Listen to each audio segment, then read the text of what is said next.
Wad Rayas carefully stroked his curved mustaches upwards, their ends like needle points. Then with his left hand began rubbing the thick white beard that covered his face right up to his temples.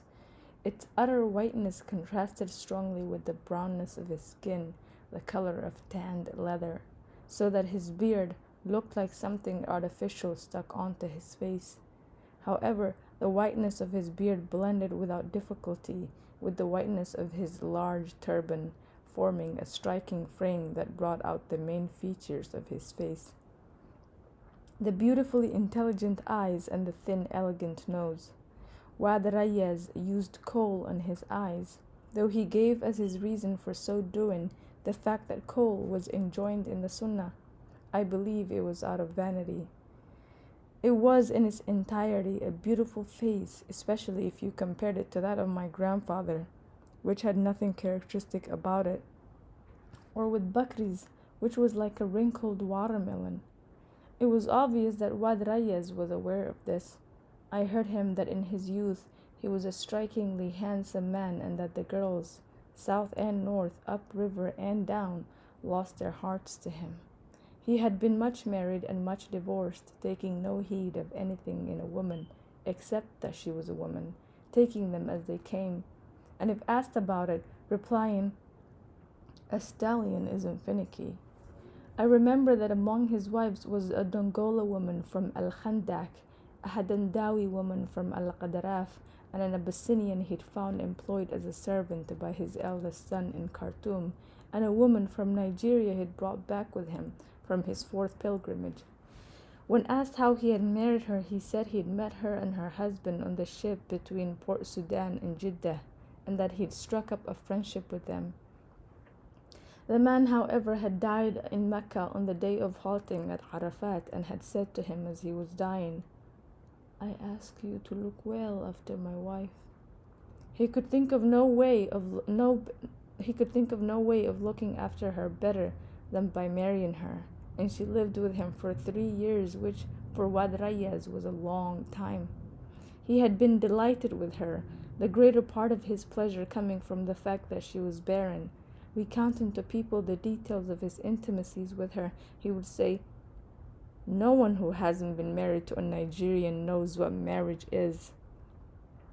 During his time with her, he married a woman from Kababish he brought back with him from a visit to Hamrat al-Sheikh, but the two women could not bear living together, so he divorced the Nigerian to please the Kababishi woman, who after a while deserted him and fled to her people in Hamrat al-Sheikh.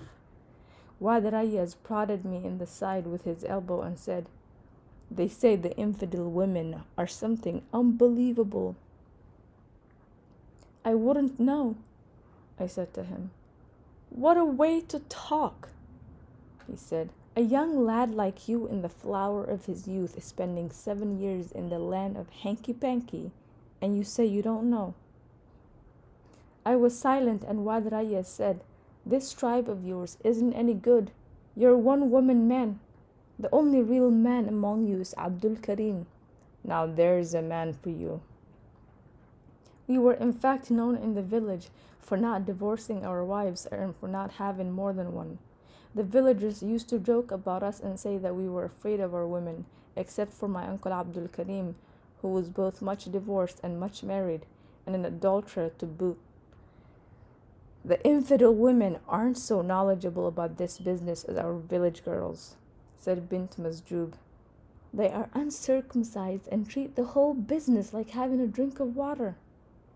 The village girl gets herself rubbed all over with oil and perfumed and puts on a silky night wrap, and when she lies down on the red mat after the evening prayer and opens her thighs, a man feels like he's Abu Zayd al-Hilali. The man who's not interested perks up and gets interested." My grandfather laughed, and so did Bakri. "Enough of you and your local girls," said Wad Rayas. "The women abroad, they're the ones all right." "Your brains abroad," said Bint Majzub. "Wad Rayas likes uncircumcised women," said my grandfather. "I swear to you, Hajj Ahmed," said Wad Rayas, that if you had a taste of the women of Abyssinia and Nigeria, you'd throw away your string of prayer beads and give up praying. The thing between their thighs is like an upturned dish, all there for good or bad. We here lop it off and leave it like it's a piece of land that's been stripped bare. Circumcision is one of the conditions of Islam, said Bakri. What Islam are you talking about? Asked Wad Rayas. It's your Islam and Hajj Ahmed's Islam, because you can't tell what's good for you from what's bad. The Nigerians, the Egyptians, and the Arabs of Syria, aren't they Muslims like us? But they're people who know what's what and leave their women as God created them. As for us, we dock them like they do animals. My grandfather laughed so hard that 3 beads from his strings slipped by together without his realizing. As for Egyptian women, the likes of you aren't up to them, he said. And what do you know of Egyptian women? Wad Rayas said to him, replying for my grandfather. Bakri said, have you forgotten that Hajj Ahmed traveled to Egypt in the year 6 and stayed there for 9 months? I walked there, said my grandfather, with nothing but my strings of prayer beads and my ewer. And what did you do? Said Wad Rayas. Return as you went, with your string of beads and your ewer. I swear to you that if I had been in your place, I wouldn't have come back empty-handed. I believe you'd have come back with a woman, said my grandfather. That's all you worry about. I returned with money with which to buy land, repair the water wheel, and circumcise my sons. Good God, Hajj Ahmed, didn't you taste a bit of the Egyptian stuff? Said Wad Rayas. The prayer beads were slipping through my grandfather's fingers all this time, up and down like a water wheel. The movement suddenly ceased, and my grandfather raised his face to the ceiling and opened his mouth. But Bakri beat him to it and said, Wad Rayas, you are mad. You're old in years, but you've got no sense. Women are women, whether they're in Egypt, the Sudan, Iraq, or the land of mumbo jumbo. The black, the white, the red, they're all one and the same. So great was his astonishment that Wad Rayas was unable to say anything. He looked at Bint Majzub as though appealing to her for help. In God's truth, I almost got married in Egypt, said my grandfather. The Egyptians are good, God-fearing people, and the Egyptian woman knows how to respect a man. I got to know a man in Bulak. We used to meet up for dawn prayers in Abu al-Ala Mosque. I was invited to his house and got to know his family. He was the father of several daughters, 6 of them, and any of them was beautiful enough to be able to say to the moon, "Get down and I'll sit in your place." After some time he said to me, "Oh, Sudanese, you are a religious and God-fearing man. Let me give you one of my daughters in marriage." In God's truth, Wad Rayas, I really fancied the eldest, but shortly after this, I got a telegram telling me of my late mother's death, so I left then and there. May God rest her soul, said Bakri. She was a fine woman. Wad Rayas gave a deep sigh and said, "What a pity. That's life, though. It gives to those who don't want to take. I swear to you, if I'd been in your place, I'd have done all sorts of things. I'd have married and settled there and tasted the sweetness of life with the Egyptian girls. What brought you back to this barren, good-for-nothing place?" The gazelle said, "To me, my desert country is as beautiful as Syria." Bakri quoted the proverb. Lighting up another cigarette and drawing strongly on it so that their air in the room was clouded, Bint Majzub said to Wad Rayas, "You're not deprived of the sweetness of love, even in this barren, good-for-nothing place. Here you are, hale and hearty, and growing no older, though you are over 70. I swear a mere 70 only, not a day older, though you are a good deal older than Hajj Ahmed." "Have a fear of God, Wad Rayas." My grandfather said to him, "Bint Majzub wasn't born when I married. She's 2 or 3 years younger than you." "In any event," said Wad Rayas, "as we stand today, I'm the most energetic one of you. And I'll swear that when I'm between a woman's thighs, I'm more energetic than even this grandson of yours." You're a great one for talking, said Bint Masjub. You doubtless run after women because what you've got to offer is no bigger than a finger joint. If only you'd married me, Bint Masjub, said Wad Rayez. You'd have found something like a British cannon. The cannon were silenced when Wad Bashir died, said Bint Masjub. Wad Rayez, you're a man who talks rubbish. Your whole brain's in the head of your penis, and the head of your penis is as small as your brain. The voices were all raised in laughter, even that of Bakri, who had previously laughed quietly. My grandfather ceased altogether clicking his prayer beads and gave his thin, shrill, mischievous laugh. Bint Masjub laughed in her hoarse, manly voice, while Wad Rayez's laugh was more of a snort than a laugh. As they wiped the tears from their eyes, my grandfather said, I ask forgiveness of Almighty God. I pray pardon of Him. I ask forgiveness of Almighty God, said Bint Masjub. By God, what a laugh we've had. May God bring us together again on some auspicious occasion. I ask God's forgiveness, said Bakri. May God do as He wishes with us all the days of our lives on this earth and in the hereafter. I ask forgiveness of God, said Wad Rayez. We spend our days on the face of the earth, and in the hereafter, God does with us as He wills. Bint Masjub sprang to her feet at a bound like a man in his 30s and stood up perfectly straight, with no curve to her back or bend to her shoulders. As though bearing some weight, Bakri stood up.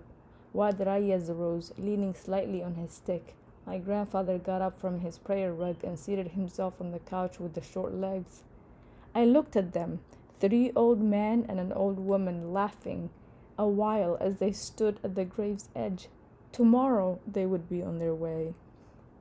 Tomorrow the grandson would become a father, the father a grandfather, and the caravan would pass on. Then they left. Tomorrow, Effendi, you are lunching with us, Wad Rayez said to me as he was going. My grandfather stretched himself out on the couch, then laughed, alone this time, as though to underline his feeling of isolation after the departure of the people who had made him laugh and whom he had made laugh. After a while he said, Do you know why Wad Rayez invited you to lunch? I told him we were friends and that he had invited me before. He wants a favor of you, said my grandfather. What does he want? I said. He wants to get married, he said. I made a show of laughing and asked my grandfather what Wad Rayez's marrying had to do with me. You're the bride's guardian. I took refuge in silence, and my grandfather, thinking I had not understood, said, Wad Rayez wants to marry Mustafa Saeed's widow. Again I took refuge in silence. Wad Rayez is sprightly enough, and he's got money, said my grandfather. In any case, the woman needs someone to protect her. 3 years have passed since her husband's death.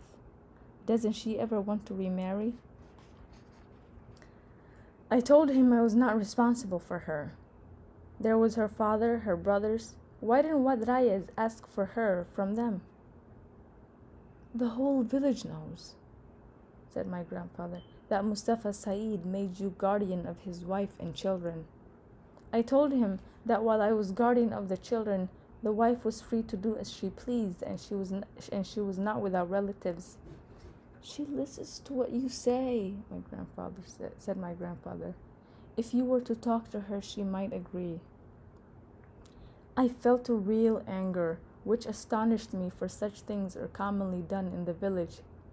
She has refused younger men than him, I said to my grandfather. He's 40 years older than her.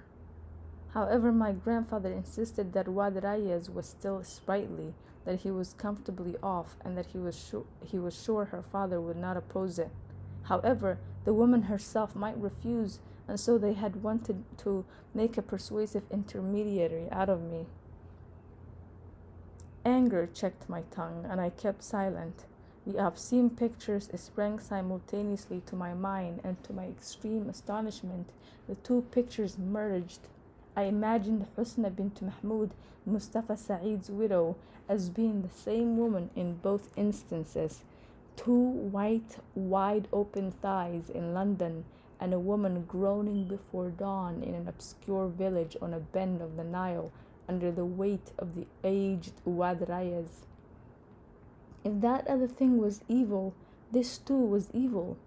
And if this was like death and birth, the Nile flood and the wheat harvest, a part of the system of the universe, so too was that.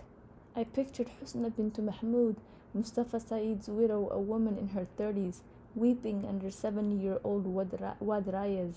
Her weeping would be made the subject of one of Wadrayas' famous stories about his women, with which he regales the men of the village. The rage in my breast grew more savage. Unable to remain, I left behind me. I heard my grandfather calling, but I did not turn round. At home, my father inquired of me the reason for my bad humor, so I told him the story. "Is that something to get angry about?"